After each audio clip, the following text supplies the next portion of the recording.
حي على الفلاح.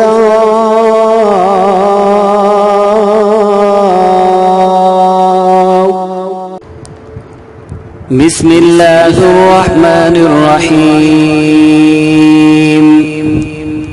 لله ما في السماوات وما في الأرض، وإن تبدوا ما في أنفسكم أو تخفوه يحاسبكم به الله، فيغفر لمن يشاء ويعذب من يشاء، والله على كل شيء قدير.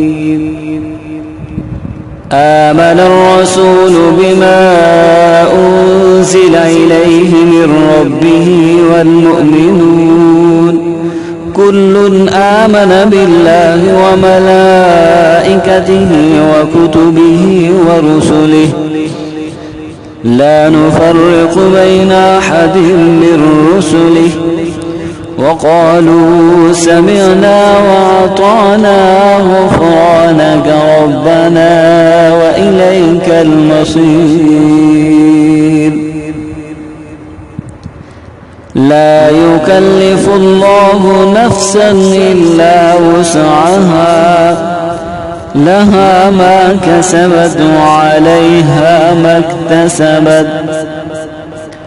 ربنا لا تؤاخذنا إن نسينا أو أخطأنا، ربنا ولا تحمل علينا إصرا كما حملته على الذين من قبلنا، ربنا ولا تحملنا ما لا طاقة لنا به، واعف عنا واغفر لنا وارحمنا، أنت مولانا فانصرنا على القوم الكافرين. अस्सलामु अलैकुम। ये जो आयात आपके सामने तलावत की गई हैं सूरतुल बकरा की आखिरी आयात हैं। इनके बारे में आता है कि जब कोई शख्स इनको पढ़कर दुआ करता है तो उसकी दुआ को रद्द नहीं किया जाता।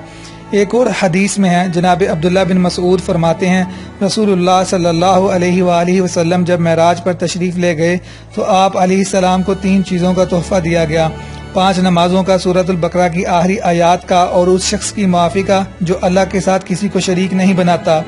आप सल्लल्लाहु अलैहि वसल्लम अरशाद फरमाते हैं, मुझे अर्श के ख़जानों में से सूरतुल बकरा की आखिरी आयात का ख़जाना दिया गया जो मुझसे पहले किसी भी नबी को नहीं दिया गया। मेरी वज़ीर-ए-आज़म इमरान खान से गुजारिश है कि आप इय्याका नअबुदु व इय्याका नस्तईन के साथ इन आयात को भी मिलाकर पढ़ा करें और रमज़ान के इस महीने में खुसूसी दुआएं करें उम्मत के लिए और इस कौम के लिए, क्योंकि हुक्मरान एक बाप की तरह होता है। और प्यारे आका जनाब सल्लल्लाहु अलैहि वसल्लम ने इरशाद फरमाया, बाप की दुआ औलाद के हक में हर सूरत कबूल की जाती है।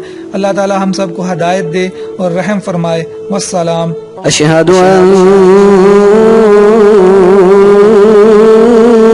मुहम्मदर रसूल